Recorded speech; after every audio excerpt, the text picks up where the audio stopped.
अस्सलाम वालेकुम नाजरीन। बिलुमुन किचन में आज बनेगा पेशावरी नमकीन गोश्त। बनाने में इतना आसान कि बच्चे भी इसको बना सकते हैं और खाने में इतना मज़ेदार कि आप आंखें बंद करके ससुराली रिश्तेदारों की दावत भी कर सकते हैं। एक्चुअली ये रेसिपी सिर्फ 3 अज्जा पर मुश्तमिल है, यानी गोश्त, चर्बी और नमक। मगर हम इसमें काली मिर्च और अदरक लहसुन पेस्ट का इजाफ़ा करेंगे ताकि गोश्त की स्मेल बाकी ना रहे।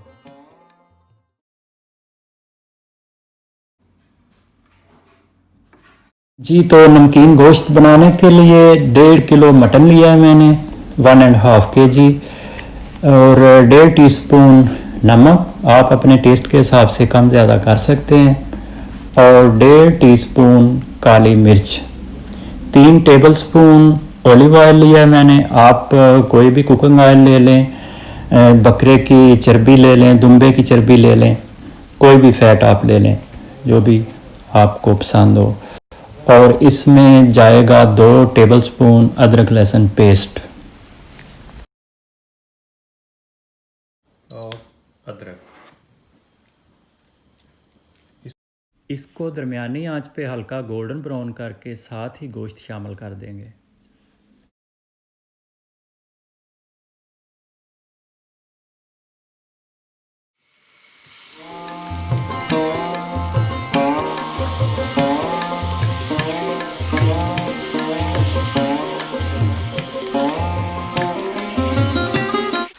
पाँच मिनट इसको पकते हुए हो चुके हैं।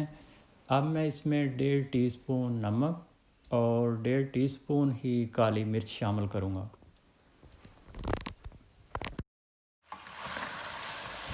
जी नाज़रीन, 5 मिनट तकरीबन इसको हो चुके हैं। अब मैं इसमें डालता हूँ 1 टेबलस्पून नमक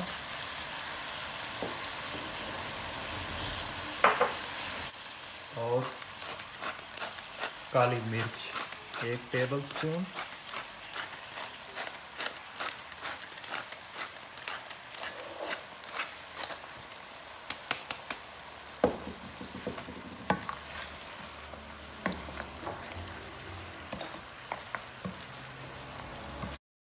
अब हम इसको आधे घंटे के लिए ऐसे ही फ्राई करेंगे और साथ साथ जो है इसको हिलाते रहें ताकि ये नीचे पैंदे के साथ ना लगे।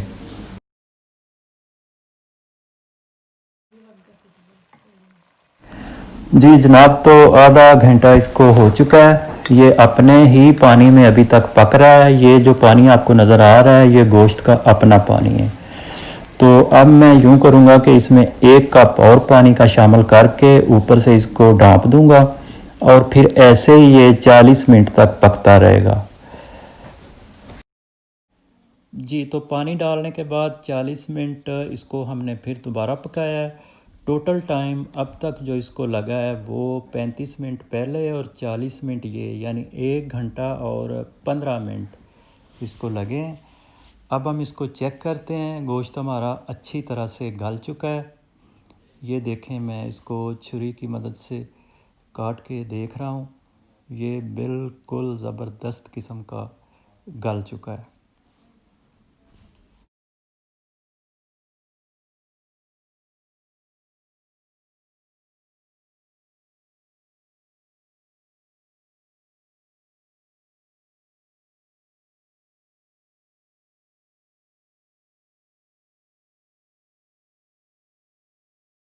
अगर थोड़ी बहुत कसर रहती हो तो आप थोड़ा सा पानी डाल के 5 या 10 मिनट के लिए इसको और पका लें।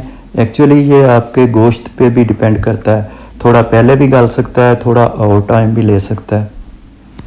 अब मैं इसमें थोड़ी सी और काली मिर्च डालूँगा। जी, तो अब प्याज के लच्छे, हरी मिर्च और कटा हुआ अदरक इस पे डाल के तो इसको बिल्कुल हल्की आंच पे 5 मिनट के लिए ढाँप के इसको दम पे रख देंगे ताकि इनका अरोमा निकल आए, इसकी खुशबू आ जाए अच्छी तरह से और प्याज थोड़े से नरम हो जाएं। तो अब हम इसको डिश आउट करते हैं।